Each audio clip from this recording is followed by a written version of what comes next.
నిజంగా ఇదే విషయానికి వస్తే ప్రజలు ఎందుకు నీకు ఓటేశారు చంద్రబాబు నాయుడు గారు అని చెప్పి ఫస్ట్ చంద్రబాబు నాయుడు ఆలోచన చేయాలి. ఒకవైపున వైఎస్ఆర్ కాంగ్రెస్ పార్టీ ప్రజల్లో వ్యతిరేకత వల్ల ఓడిపోలేదు, ప్రజలకు మంచి చేసి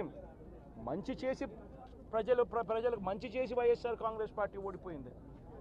ఎందుకు ఓడిపోయింది అని అంటే చంద్రబాబు నాయుడు చేసిన మోసపూరిత హామీలకు ప్రజలు కాస్తో కూస్తో కొద్దిగా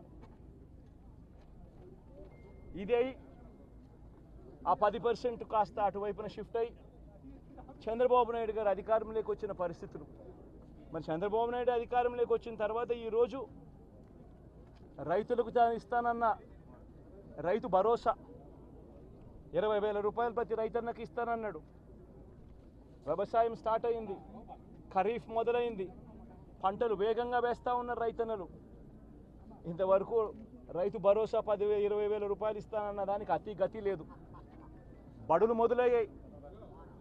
అమ్మఒడి కింద జగన్ 15,000 ఇస్తాను అని అంటే కాదు చంద్రబాబు నాయుడు వస్తే ఎంతమంది పిల్లలు ఉంటే అంతమందికి ఇస్తాడు, ప్రతి ఒక్కరికి 15,000 ఇస్తాడు అని చెప్పారు.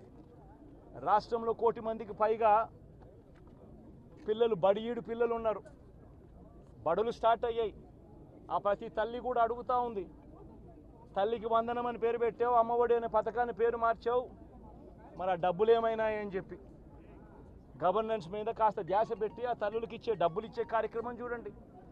రైతులకు ఇచ్చే రైతు భరోసా 20,000 ఇస్తామన్నారు, ఇచ్చే కార్యక్రమం చూడండి. ప్రతి అక్క చెల్లెమ్మకు 18 ఏళ్ళు పైబడిన ప్రతి అక్క చెల్లెమ్మకు ప్రతి ఒక్కరికి 1,500 రూపాయలు ఇస్తామని చెప్పారు. అంటే సంవత్సరానికి 18,000 రూపాయలు. రాష్ట్రంలో 4,12,00,000 మంది ఓటర్లు ఉండరని చెప్పి మొన్నలే లెక్కలు తేలాయి.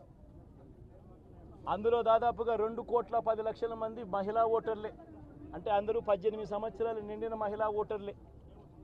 మరి 2,10,00,000 మంది ఈ మహిళా ఓటర్లందరూ కూడా 18 ఏళ్ళు నిండిన ఈ మహిళా ఓటర్లందరూ కూడా వీళ్ళందరూ కూడా ఈరోజు అడుగుతూ ఉన్నారు, 1,500 రూపాయలు ప్రతి నెల ఇస్తానన్నావు, ఏమైంది ఈ 1,500 రూపాయలు ఇచ్చే కార్యక్రమాలు అని చెప్పి అడుగుతూ ఉన్నారు.